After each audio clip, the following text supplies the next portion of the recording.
A very good morning to my lovely children. So today we are going to start our new chapter in English grammar, as you can see here on the screen. But before starting the chapter, I would like to discuss the portion with you. As you can see here, portion for final term. हमारे 3 exams हो चुके हैं already. अब हमारा जो last exam बचा है that is our final term. और इसमें बच्चों आपको ओनली 2 टॉपिक्स आएंगे. मैं आपको इसमें से नहीं देने वाली हूँ. मैंने जैसा कि आपको स्टार्टिंग में ही बताया था, हम फुल बुक नहीं कराएंगे आपको सिर्फ इसमें से कुछ सिलेक्टेड टॉपिक्स कराए जाएंगे, है ना. और आपको फाइनल टर्म में जो टॉपिक आने हैं that is prepositions and synonyms antonyms. synonyms antonyms आप स्टार्टिंग से करते आ रहे हैं. आई होप अब आप इनसे फैमिलियर हो गए होंगे कि synonyms कैसे बोलते हैं, एंटोनिम्स कैसे बोलते हैं. इन फ्यूचर आपको इसमें दिक्कत नहीं आनी चाहिए. ओके. एंड प्रेपोजिशन से रिलेटेड आपका जो चैप्टर है वो है आपका चैप्टर नंबर 20. आप देख रहे होंगे मैम आप तो प्रेपोजिशंस बोल रही हैं और ये तो लिखा है पोजीशन वर्ड्स. बच्चों प्रेपोजिशन को ही पोजीशन वर्ड बोलते हैं, जो आज मैं आपको पढ़ाने वाली हूँ. Okay. So all of you take out your book and come to the chapter number 20 which is on page number मेरा पेज नंबर दिखाई नहीं दे रहा है, तो आप लोग प्लीज़ चैप्टर नंबर 20 खोल लीजिए. And all of you before starting the chapter don't forget to write the date at the corner. Date डालेंगे 4 Feb 2021 and this is class work. बच्चों अगर आपको पता हो, हमने जितना भी वर्क किया है ज़्यादातर इंग्लिश लिटरेचर का वर्क हमने कॉपी में किया है और ग्रामर का सारा वर्क हम बुक में ही करते हैं, है ना. तो आप ये टेंशन ना ले कि मैम ग्रामर का वर्क कहाँ किया जाए, उसका भी वर्क कॉपी में करना है, तो ये क्वेश्चन ना पूछें. ग्रामर का कुछ भी नहीं मैंने कॉपी में करवाया है, तो उसका चेक भी नहीं होगा. ओके. जो भी अभी तक हमने किया है वो हमने किस में किया है, बुक में किया है. ओके. और अगर मैं रिविजन में जब कराऊंगी तो वो आप रफ कॉपी में कर सकते हैं. So let's start the new chapter position words. जैसा कि वर्ड खुद बोल रहा है पोजीशन. अगर अभी आप अपने घर में कहाँ पे बैठे हो, if you are on your sofa और if you are on your bed, आप अगर अपने सोफे पे हो या अपने बेड पे हो, आप कहाँ पे बैठे हुए हो अभी, that is a position, right. आपका जहाँ पर भी बैठे हो वो आपकी पोजीशन है. अगर आप सोफे के ऊपर बैठे हो तो आप क्या बोलोगे, ऑन सोफा. आप कहाँ पे बैठे हो, सोफे के ऊपर, तो आपने उसके पहले क्या लगा दिया, ऑन लगा दिया. ठीक है. तो ये कुछ ऐसे वर्ड्स हैं जिनके बारे में आज हम पढ़ेंगे. मैंने छोटा सा एग्जाम्पल आपको दिया. चलिए let's start. Read this sentences.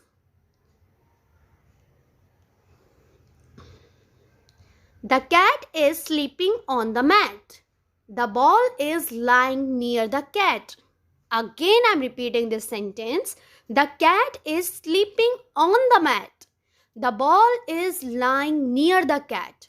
अब बच्चों यहाँ पे ये ग्रीन कलर से ऑन दिखाई दे रहा है एंड ये नियर दिखाई दे रहा है. ये दो हमें ग्रीन कलर से क्यों करके दिए हैं, because they both are prepositions. Prepositions और we can say position words. Why, यही क्यों है, बिकॉज चिल्ड्रन प्रेपोजिशंस हमें बताते हैं relation between noun and other words in the sentence. Means जो नाउन होता है पूरे सेंटेंस में, यहाँ पे नाउन क्या है बच्चों, कैट है. अब यहाँ पे कैट की पोजीशन क्या है कि वो किस पे बैठी हुई, किस पे सो रही है, ऑन द मैट. मैट के ऊपर सो रही है. तो ये पोजीशन हमें किसने बताई, प्रेपोजिशन ने बताई. और यहाँ पे प्रेपोजिशन क्या है, ऑन है. ऑन ने हमें बताया कि कैट कहाँ पर सो रही है. तो कैट की पोजीशन हमें किसने बताई, ऑन ने बताई. तो ऑन यहाँ पे क्या हुआ, प्रेपोजिशन हुआ, और we can say position word हुआ, राइट. द नेक्स्ट सेंटेंस इसी से लगा हुआ आप देख सकते हैं. The ball is lying near the cat. आप पिक्चर में भी देख रहे हैं, कैट है, उसके पास क्या पड़ी हुई है, बॉल पड़ी हुई है. अब उसके पास में है बॉल, काफ़ी दूर नहीं है, उसके पीछे नहीं है, आगे नहीं है, उसके बाजू में, उसके पास है. और पास के लिए हम कौन सा वर्ड यूज़ करते हैं, नियर. और नियर यहाँ पे क्या हुआ, पोजीशन वर्ड, और वी कैन से प्रेपोजिशन. यानी कि जो नाउन है कैट हुआ, यहाँ पे बॉल भी यहाँ पे नाउन है। इन्होंने हमें नाउन ने और अदर वर्ड्स ने, सेंटेंस में जो अदर वर्ड्स हैं, स्लीपिंग, द मैट और प्रेपोजिशन है, हमें बताया कि कैट कहाँ पर है और बॉल कहाँ पर है। ठीक है बच्चों, समझ में आया? सेंटेंस में जो नाउन को बताता है कि नाउन की पोजीशन क्या है, नाउन और प्रोनाउन की पोजीशन क्या है, जो वर्ड हमें ऐसा बताता है वो होता है हमारा प्रेपोजिशन। ठीक है, वो रिलेशन बताता है पूरे सेंटेंस में। So come to the next sentence, the puppy is sitting in the basket. Again I am repeating the sentence, wait let me zoom it. The puppy is sitting in the basket.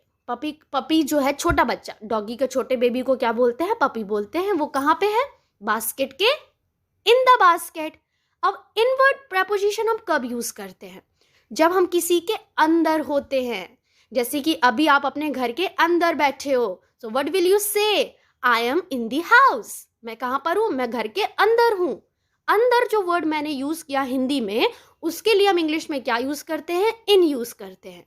Okay, so the puppy is sitting in the basket. Puppy कहाँ बैठा है? Basket के अंदर। Okay, और जो मैंने ये अंदर वर्ड बोल रहा है उसके लिए मैंने क्या यूज किया? इन यूज किया। Third sentence, the frog is jumping into the pool. अब यहाँ पे इनटू का यूज सीखिए आप। The frog is jumping into the pool. जब एक चीज, जब भी कोई नाउन हो, जब वो मूव करते हुए दूसरी जगह जा रहा है। अब बच्चों वो एक पर्टिकुलर प्लेस नहीं बताई, लेकिन यहाँ पे फ्रॉग जंप करता हुआ कहाँ जा रहा है? पॉन्ड की ओर जा रहा है। जब हम मूव करते हुए एक प्लेस से दूसरी प्लेस पे जा ही रहे हैं, तो ऐसी सिचुएशन में हम किसका यूज करते हैं? इनटू का यूज करते हैं। The frog is jumping into the pond. Clear? अभी आप इसके लिए, बेटा ये बहुत डीप मीनिंग होती है इसकी, लेकिन अभी आपकी एज जो है तो आप इसका छोटा सा इंट्रोडक्शन जान लीजिए, बस इतना ही बहुत है। ओके, जब आप बड़ी क्लासेस में जाएंगे तो और डीप में सीखेंगे। Then next sentence, so next sentence is Sam is standing between Ann and Sue. So look here बच्चों, ये तीन बच्चे आपको दिखाई दे रहे हैं। ये कौन है? एन है, ये स्यू है, और इनके बीच में कौन खड़ा है? सैम खड़ा है। ध्यान से सुनिएगा, इन दोनों के बीच में कौन है? सैम है। अब इन दोनों के बीच में सैम है, ना तो यहाँ पे सैम है, ना पीछे है, ना इस साइड है, ना इस साइड है। सैम इन दोनों के बीच में खड़ा है, और बीच के लिए जो प्रेपोजिशन मैं यूज करती हूँ वो है बिटवीन। जो हम बीच के लिए प्रेपोजिशन यूज करते हैं, दैट वर्ड इज बिटवीन। जब दो चीजों के आजू बाजू कोई बीच में होता है, सेंटर में होता है, तो हम उसके लिए क्या यूज करते हैं? बिटवीन यूज करते हैं। Okay, moving to the next sentence, the girl is hiding under the table. अब ये अंडर आ जाता है। The girl is hiding under the table. Table रखी हुई है, टेबल काफ़ी ऊंची होती है। आप अपनी क्लास की टेबल इमेजिन करिए। आप जब स्कूल आते थे तो आपकी क्लास की टेबल, आपकी नहीं, आपकी क्लास मैम की टेबल इमेजिन करिए। सपोज आपकी मैम की टीचर टेबल है। ओके, उसके नीचे आप छुप गए, उसके नीचे आप बैठे हुए हो। ओके, जस्ट इमेजिन, एक गर्ल या बॉय हो या गर्ल हो, अपने आप को इमेजिन करो कि मैम की टेबल के नीचे छुपे हुए हैं। तो इसके लिए आपने क्या यूज़ किया? The girl is hiding under the table. आप अपने घर की टेबल के नीचे भी छुप सकते हैं। तो आप इस वर्ड, आप छुपे हुए हैं नीचे, अंदर है, नीचे किसी चीज़ के नीचे हैं, तो आप उसके लिए क्या यूज़ करेंगे? Under. The girl is hiding under the table. Girl कहाँ छुपी हुई है? अंडर द टेबल, टेबल के नीचे। नीचे के लिए मैंने यूज़ किया यहाँ पे अंडर। ओके, अब ऐसे आप बेड के नीचे भी छुप सकते हैं। ओके, तो आप यहाँ पे यूज कर सकते हैं the girl is hiding under the bed. Okay, come to the next sentence, the sheep are jumping over the fence. Again I'm repeating the sentence, the sheep are jumping over the fence. अब बच्चों यहाँ पे over use किया गया है। क्या है यहाँ पे preposition? word. शीप क्या कर रही हैं? जंप कर रही हैं। कहाँ से? फेंस के ऊपर से। फेंस क्या होती है बच्चों? जब हम एक बड़ी सी बाउंड्री के आजू बाजू एक टाइप का घेरा, यानी कि बाउंड्री बना देते हैं, है ना, चाहे वो लकड़ी की हो, चाहे वो पत्थर की हो, या फिर लकड़ियों की हो। एक बाउंड्री झाड़ टाइप का हम बाड़ टाइप की बना देते हैं, उसको हम बोलते हैं फेंस। अब शीप्स क्या कर रही हैं? उससे जंप करते हुए, एक शीप वहाँ से जंप करते हुए उसके ऊपर से छलांग लगाते हुए जा रही है। आप इमेजिन कर पा रहे होंगे कि मैम क्या बोलना चाह रही है। और जब हम किसी चीज़ के ऊपर से, किसी थिंग के ऊपर से जंप करते हैं, तो हम वहाँ पे कौन सा प्रेपोजिशन यूज करते हैं? ओवर। ऊपर से यानी कि means over. Next sentence is he is swinging up he is swinging up, she is swinging down, यानी कि वो क्या कर रहा है, वो ऊपर झूल रहा है और वो नीचे झूल रही है। ये देख रहे हो आप, पिक्चर में देख रहे हो, वो सीधा, ये उल्टी है ना, वो सीधा सीधा झूल रहा है, ये उल्टा होके झूल रही है। अप एंड डाउन भी यहाँ पे क्या हुआ, प्रेपोजिशन हुए, पोजिशन वर्ड्स हुए। ओके, नेक्स्ट सेंटेंस है the kids are behind the door. अब एक और प्रेपोजिशन आ जाता है बिहाइंड। बिहाइंड हम कब यूज करते हैं, जब भी हम किसी चीज के पीछे होते हैं।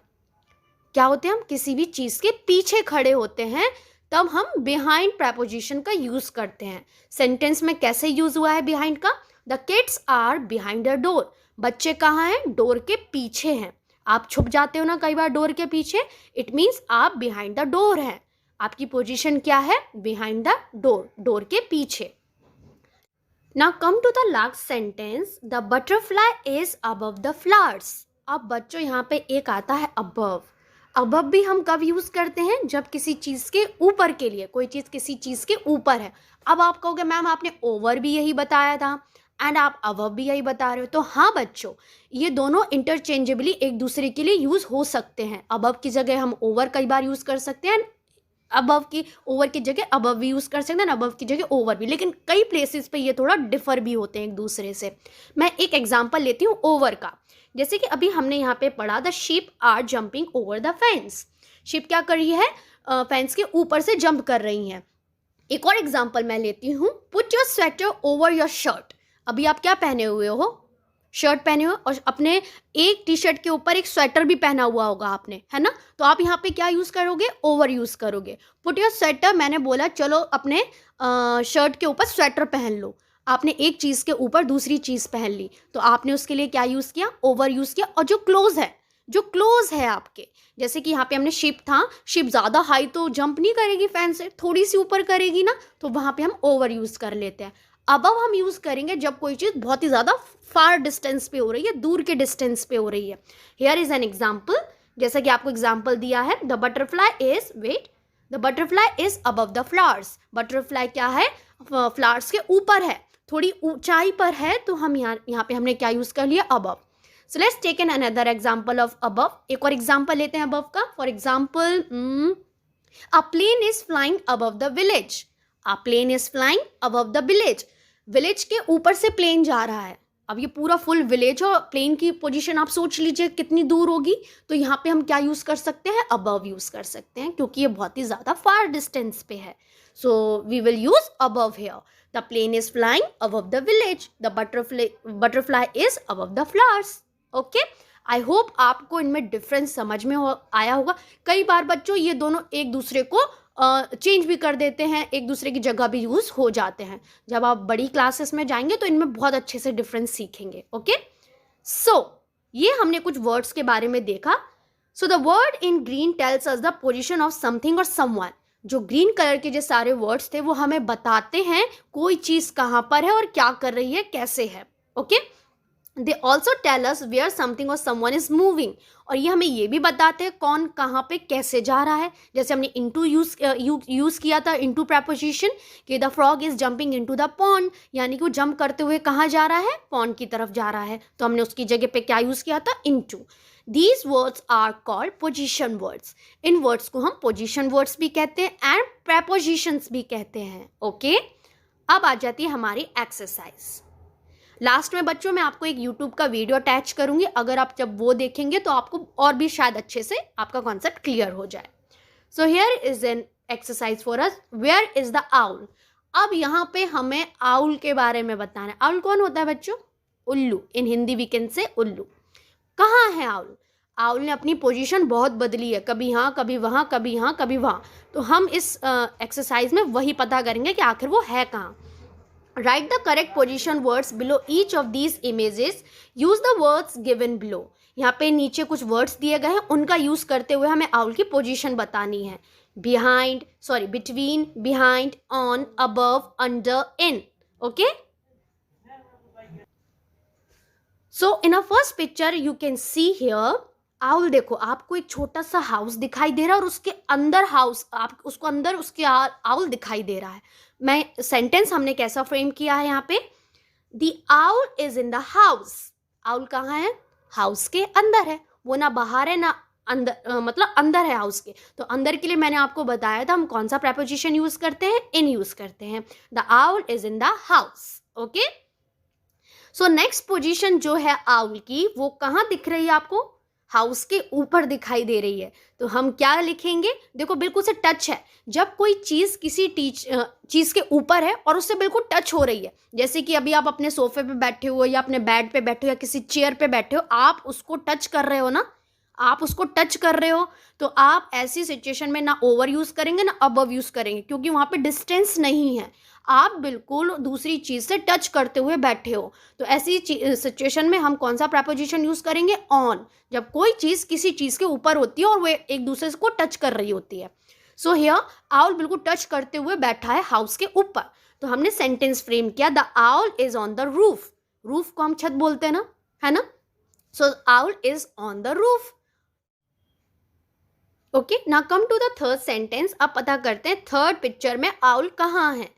As you can see here, नीचे बुक्स रखी हुई हैं एंड आउल उसके ऊपर फ्लाई कर रहा है। हमने दो वर्ड सीखे थे ऊपर के लिए, ओवर एंड अबव, लेकिन जो परफेक्ट रहेगा यहाँ पे रहेगा हमारा above. The owl is flying above the books, ये थोड़े से डिस्टेंस के ऊपर उड़ रहा है, तो हमने यहाँ पे क्या यूज किया, the owl is flying above the book. जब कोई चीज ऊपर ऑलरेडी ठहरी हुई है तो we will use above there. Okay, now come to the next sentence. Owl की पोजीशन देखिए पहले आप, पॉट के पीछे, कहाँ पर है, पीछे, और हमने पीछे के लिए कौन सा प्रेपोजिशन यूज करना है, बिहाइंड यूज करना है। The owl is behind the flower pot. Owl कहाँ पे है, फ्लावर पॉट के पीछे, और पीछे के लिए हमने कौन सा प्रेपोजिशन यूज करा है, बिहाइंड। नेक्स्ट इज, अब आप देखो ये आउल तो एक्सरसाइज करने लगा। अब आप अगर इमेज में देख रहे हो तो हम इसको मान लेते हैं, आप इसको कुछ भी इमेजिन कर सकते हो, लेकिन मैम ने इसको मान लिया वुडन लॉग। वुडन लॉग समझते हैं बच्चों, लॉग मीन्स जो लकड़ी का लॉग होते हैं, लंबे लंबे लकड़े के डिज़ाइन में उनको गोल गोल काट दिया जाता है, तो हम उसको लॉग बोल लेते हैं। मैंने इसको यहाँ पे ये नाम दे दिया वुडन लॉग। ओके, क्योंकि इमेज में कुछ खास क्लियर नहीं है कि वो क्या चीज़ है। ओके, हम उसको बॉक्स भी बोल सकते थे, but wooden log it's better. Okay, क्योंकि वो वुड की टाइप का ही कलर का दिखाई दे रहा है। ओके, सो हियर आउल क्या कर रहा है, so owl is under the wooden log. अब उसके नीचे है वुडन लॉग के, है ना, the owl is under the wooden log. तो हमने अंडर, नीचे के लिए क्या सीखा था, अंडर। नेक्स्ट इज, अब देख रहे हैं आप इन दोनों के बीच में आउल है, और बीच के लिए हमने क्या सीखा था बच्चों, between. The owl is between the wooden logs. Owl कहाँ है, वुडन लॉग्स के बीचों बीच में है। ओके, तो हमने यहाँ पे ये यूज किया। Now come to the next image. Look at the picture, filling the blanks with position words given below. चलिए पोजीशन वर्ड्स बताने हमें यहाँ पे। इमेज पहले आप अच्छे से देखिए, देख लिया, 2 मिनट्स आपको देती हूँ, 1 सेकेंड, इमेज को अच्छे से ऑब्जर्व करिए।